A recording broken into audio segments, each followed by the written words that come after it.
আল্লাহ তুমি আমার গুনাহগার উম্মতকে বাঁচাও।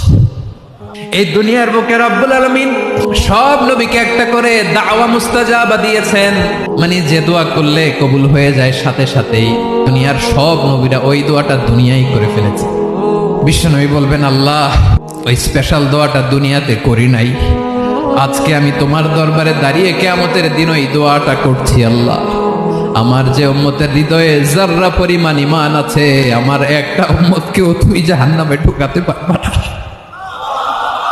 বিশ্বনবী পাগলের মতো একবার হাউজে কাউসারে যাবেন, একবার সিরাতে যাবেন, একবার পুলসিরাতের দিকে, একবার হাউজে কাউসারের দিকে পাগলের মতো দৌড়াতে থাকবেন, তার কোনো গুনাহগার উম্মত যাতে জাহান্নামে ঢুকে না যায়।